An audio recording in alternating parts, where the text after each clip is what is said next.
এর আগে পনিরের বিভিন্ন ধরনের রেসিপি আপনাদের সঙ্গে শেয়ার করেছি, তবে আজকের রেসিপিটি সম্পূর্ণ নিরামিষভাবেই তৈরি করলাম।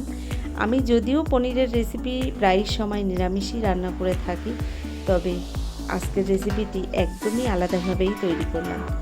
আর শাহী পনিরটা কী করে রান্না করলাম, কী কী মশলা ব্যবহার করলাম, এটা জানতে হলে সম্পূর্ণ ভিডিওটি জুড়ে থাকতে হবে। ছোট্ট একটা ভিডিও স্কিপ করবেন না, সঙ্গে থাকুন, দেখতে থাকুন। নমস্কার বন্ধুরা, আশা করছি হয়তো সকলেই ভালো আছেন। টিয়ার রান্নাঘর থেকে আমি তন্দ্রা। আজ আবার নিয়ে এলাম নতুন একটা রেসিপি।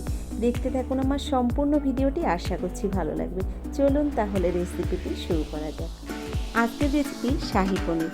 আর তৈরি করার জন্য দেখুন প্রথমেই 300 গ্রাম আমি পনির কিউব করে কেটে নিয়েছি। পনিরটা কেটে নেওয়া আর আপনাদের দেখালাম না, তাহলে ভিডিওটা অনেকটা বড় হয়ে যেত। তো এখানে পনিরগুলো আমি কেটে নিয়েছি। আর এখানে দেখুন আগে থেকে আমি কিছুটা চারমগজ, তার সঙ্গে পোস্ত আর কাজু গরম জলে ভিজিয়ে রেখেছিলাম। 2 চামচ রয়েছে চারমগজ, 2 চামচ পোস্ত আর 8 পিস রয়েছে এখানে কাজু। আমি গরম জলে ভিজিয়ে রেখেছিলাম, 2 ঘন্টা মতো জলের মধ্যে ভিজানো ছিল। এবার জল থেকে তুলে আমি দেখুন একটা মিক্সির জারের মধ্যে দিয়ে দিলাম। এর সঙ্গে কিছুটা জলও দিয়ে দিলাম। আর দিয়ে দিচ্ছি দেখুন এখানে 5টা কাঁচা লঙ্কা, আর দিয়ে দিলাম 1/2 ইঞ্চি পরিমাণে আদা। এবার একটা পেস্ট বানিয়ে নেব। এদিকে দেখুন গ্যাসের উপরে একটা কড়াই গরম বসিয়ে দিয়েছি। এখানে 50 গ্রাম সাদা তেল দিয়ে দিলাম। আজ রান্নাটা সাদা তেলেই করব। তো তেলটাকে আমি গরম করে নিয়েছি। গ্যাসের ফ্লেমটাকে একদম লো হিটে রেখে আমি এই পনিরগুলোকে ভেজে নেব। একদমই হাই ফ্লেমে পনিরটা ভেজে নেওয়া যাবে না, তাহলে কিন্তু পনিরগুলো লাল হয়ে যাবে। তো লো ফ্লেমে রেখে পনিরগুলোকে কিছুটা টাইম ধরে এভাবে ভেজে নিতে হবে, যাতে পনিরের গায়ে কোনো রকম লাল কালার চলে না আসে। তো দেখুন এভাবে আস্তে আস্তে করে আমি কিছুটা টাইম ধরে কিন্তু পনিরগুলোকে ভেজে নিচ্ছি। পনিরের বিভিন্ন ধরনের রেসিপি আপনারা খেয়েছেন, তবে এই রেসিপিটি একদমই অন্যরকম। আপনারা না খেলে বুঝতে পারবেন না। একদম অনুষ্ঠান বাড়ির স্টাইলেই আমি রান্নাটা করব। খেতেও হবে দুর্দান্ত টেস্ট। অবশ্যই আপনারা যদি এভাবে না খেয়ে থাকেন, বাড়িতে একবার হলেও বানিয়ে দেখবেন, ভীষণ ভালো হয় খেতে। আর এই রান্নাটা কিন্তু ভাতের সঙ্গে খেতে একদমই ভালো লাগে না, রুটি, পরোটা, নান যে কোনো কিছুর সঙ্গে খেতে কিন্তু ভীষণ ভালো হয়। তো দেখুন আমি এভাবে হালকা আঁচে কিন্তু পনিরগুলোকে ভেজে নিয়েছি। আর আপনারা দেখতে পাচ্ছেন হালকা একটু পনিরের গায়ে কালার চলে এসছে। এবার আমি নামিয়ে নেব পনিরগুলোকে।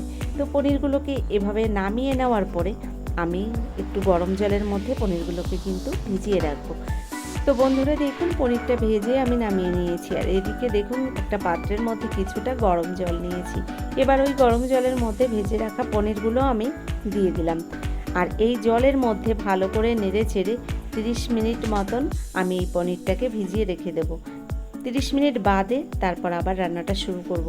তাহলে কি হবে, এই গরম জলের মধ্যে পনিরটা ভিজলে ভীষণ নরম হয় আর ভীষণ সফট হয় পনিরটা। দেখুন আমি এভাবে পনিরটাকে ভিজিয়ে রেখে দিয়েছি। তো বন্ধুরা পনিরটা ভেজে নামিয়ে নেওয়ার পরে আমি গরম জলের মধ্যে 30 মিনিট মতন ভিজিয়ে রেখেছি। এদিকে চলে এলাম আবার রান্নায়। তো দেখুন যে তেলের মধ্যে আমি পনিরটা ভেজে নিয়েছিলাম, ওই তেলের মধ্যে আমি গোটা গরম মশলা ফোড়ন দিয়ে দিলাম। গ্যাসের ফ্লেমটাকে কিন্তু একদম লো ফ্লেমে রেখেই ফোড়নটাকে আমি আস্তে আস্তে করে ভেজে নিচ্ছি। গোটা গরম মশলার মধ্যে রয়েছে দারচিনি, লবঙ্গ, এলাচ, আর দিয়ে দিলাম তার মধ্যে কিছুটা ফোড়নে জিরে। এবার ফোড়নটাকে হালকা আছে আরও কিছুক্ষণ টাইম ধরে ভেজে নিতে হবে, তাহলে সুন্দর একটা ফ্লেভার আসবে। দেখুন এখানে ফোড়নটাকে আমি হালকা আছে সুন্দর করে ভেজে নিয়েছি। এবার এর মধ্যে দিয়ে দিচ্ছি যে মশলাটাকে আমি প্রথম বেটে নিয়েছিলাম। বেটে নেওয়া মশলাটা দিয়ে দিলাম আমি ফোড়নের মধ্যে। ভালো করে নেড়ে চেড়ে আমি কিছুক্ষণ টাইম ধরে মশলাটাকে কষিয়ে নেব। তো দেখুন এখানে আমি মশলাটা দেওয়ার পরে মিক্সির বাটিটা ধুয়ে একটু জলও দিয়ে দিলাম, যাতে মশলাটা পুড়ে না যায়। গ্যাসের ফ্লেমটাকে লো ফ্লেমে রেখে এই মশলাটাকে কিন্তু কিছুক্ষণ টাইম ধরে কষিয়ে নিতে হবে। আস্তে আস্তে মশলা থেকে কিন্তু সুন্দর তেল ছেড়ে দেবে, আর এই রান্নাটা কিন্তু কালার দারুণ চলে আসবে। আমি রান্নাটার মধ্যে কোনো রকম হলুদ ব্যবহার করব না, তাও আপনারা দেখবেন কি দারুণ কালার চলে এসছে। দেখুন আমি কিছুক্ষণ মশলাটা কষিয়ে নেওয়ার পরে দিয়ে দিলাম এর মধ্যে স্বাদ মতো লবণ, আর 1/2 চামচ দিয়ে দিলাম জিরে গুঁড়ো।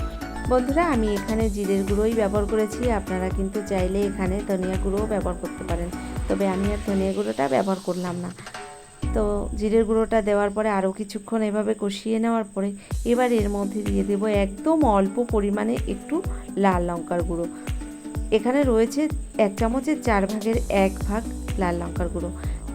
লঙ্কা গুঁড়োটাও সুন্দর মশলার সঙ্গে মিশিয়ে দিলাম, আর এভাবে আমি আরও কিছুক্ষণ কষিয়ে নিচ্ছি মশলাটাকে। তো বন্ধুরা দেখুন, আরও কিছুক্ষণ আমি এভাবে মশলাটাকে কষিয়ে নিচ্ছি, আর আপনারা দেখে তো বুঝতেই পারছেন মশলাটা থেকে কতটা তেল ছেড়েছে দেখুন। তো এভাবে মশলাটাকে কষিয়ে নেওয়ার পরে মশলাটা কিন্তু দারুণ কষানো হয়ে গেছে, আর মশলাটা থেকে ওপর দিয়ে দেখুন শুধু তেলই ভাসছে। এবার এর মধ্যে আমি দিয়ে দেবো দেখুন 500 গ্রাম দুধ আমি আগেই জাল করে নিয়েছিলাম, সেখান থেকে অর্ধেকটা দুধ আমি দিয়ে দিলাম এই মশলার মধ্যে। এখানে প্রায় 250 গ্রাম দুধ রয়েছে, দুধটা আমি আগে থেকেই জাল করে নিয়েছি। জাল করে নেওয়া দুধটা দেওয়ার পরে ওই বাটিটা ধুয়ে আমি একদম অল্প পরিমাণে একটু জল দিয়ে দিলাম। আপনারা কিন্তু এখানে শুধু দুধও ব্যবহার করতে পারেন, জলটা বাদ দিতে পারেন। দেখুন দুধটা দেওয়ার পরে ভালো করে আমি এভাবে নেড়েচেড়ে মিশিয়ে নিলাম মশলার সঙ্গে। এবার গ্যাসের ফ্লেমটাকে হাই ফ্লেমে রেখে আমি কিছুক্ষণ টাইম ধরে দেখুন এই দুধটাকে কিন্তু ফুটিয়ে নেব। তো এইভাবে গ্যাসের ফ্লেমটাকে বাড়িয়ে দিয়ে আমি এই দুধটাকে ভালো করে ফুটিয়ে নিচ্ছি মশলার সঙ্গে। তো বন্ধুরা আমি এখানে একদম অল্প পরিমাণে একটু জল ব্যবহার করেছিলাম, আপনারা চাইলে কিন্তু এই জলটা বাদ দিতে পারেন, শুধুমাত্র দুধ দিয়েই এই গ্রেভিটা বানিয়ে নিতে পারেন। দেখুন দুধটাকে বেশ ভালো করে আমি এভাবে ফুটিয়ে নিচ্ছি। তো আস্তে আস্তে দেখুন অনেকটা দুধটা ফুটে কমে এসছে, আর অনেকটা ঘনও হয়ে গেছে। এবার যে পনিরগুলোকে আমি ভেজে জলের মধ্যে ভিজিয়ে রেখেছিলাম, জল থেকে তুলে আমি এই পনিরগুলো দিয়ে দিলাম এই দুধের গ্রেভির মধ্যে। ভালো করে কিছুক্ষণ মিশিয়ে দিলাম দুধের সঙ্গে পনিরটাকে, আর এভাবে গ্যাসের ফ্লেমটাকে হাই ফ্লেমে রেখেই কিন্তু রান্নাটা করছি।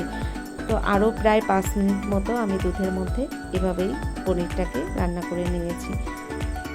দুধের মধ্যে পনিরটা দেওয়ার পরে আমি হাই ফ্লেমে কিছুক্ষণ রান্না করে নেওয়ার পরে এবার গ্যাসের ফ্লেমটাকে মিডিয়াম ফ্লেমে রেখে ভালো করে নেড়েচেড়ে এর মধ্যে আমি বাকি উপকরণগুলো অ্যাড করে দিচ্ছি। দেখুন দিয়ে দিলাম আমি এখানে 1/2 চামচ পরিমাণে চিনি। যে কোনো নিরামিষ রান্না একটু মিষ্টি মিষ্টি হলেই বেশি ভালো লাগে, তো আমি এখানে 1/2 চামচ চিনি ব্যবহার করেছি। আপনারা যদি মিষ্টি পছন্দ না করেন সেক্ষেত্রে চিনিটা বাদ দিয়ে দিতে পারেন।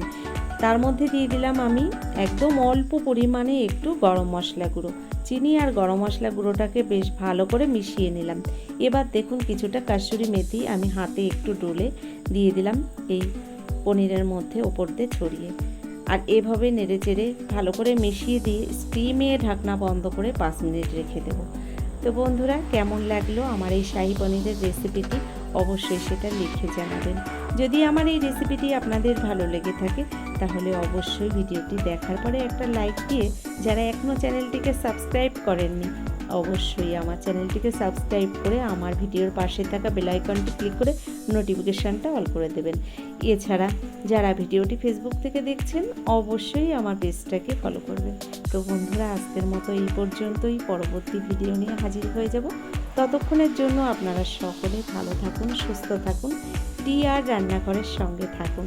অসংখ্য ধন্যবাদ এতক্ষণ ধরে আমার এই ভিডিওটা দেখার জন্য।